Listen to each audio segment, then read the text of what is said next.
Hi, this is Umbilica poetry.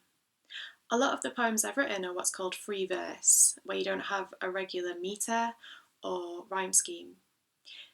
Even though there's no regular metre, I still find it really interesting to think about the pace and the rhythm of the way that the words are going to be read. The first poem I'm going to share with you is called Note to Self. There was never a rainbow tattooed on my chest, not even a secret one hidden in a bra cup.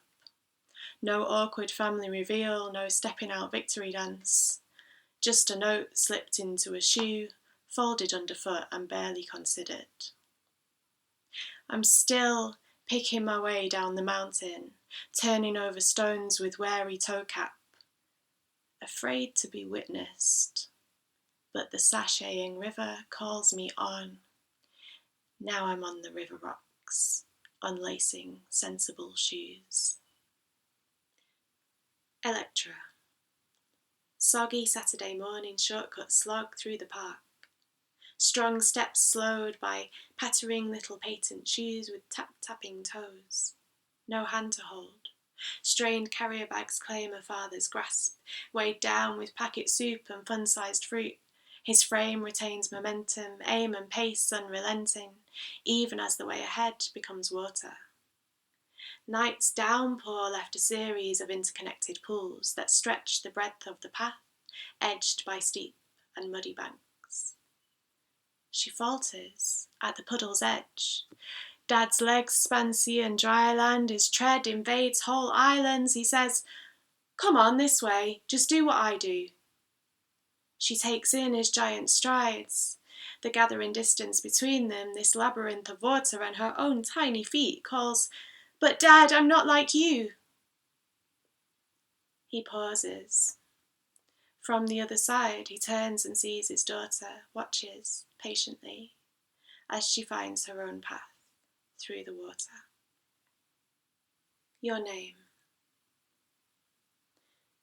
This morning I hung up your name on a bright paper leaf. I travel, and knowing that you also travel, I leave messages for you in strange corners of the earth.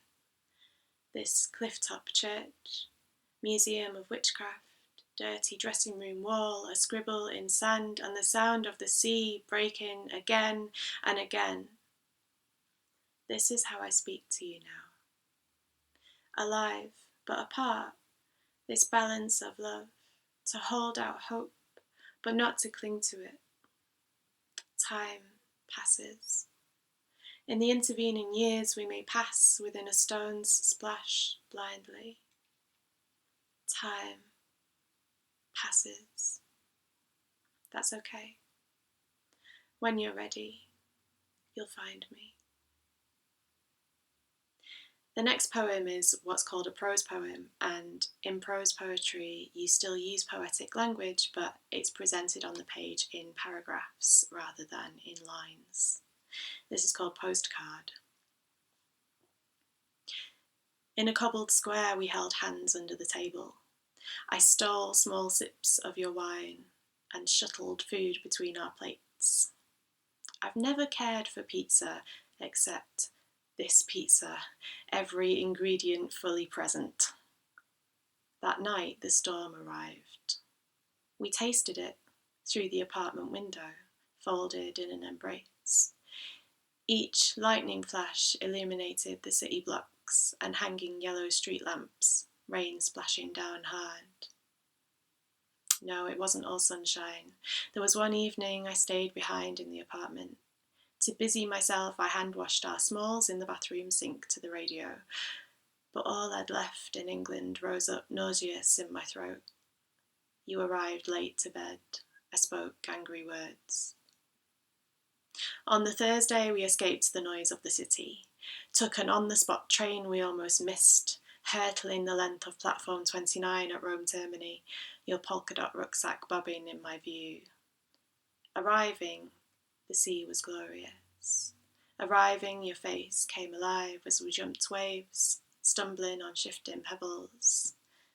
Arriving, arrived.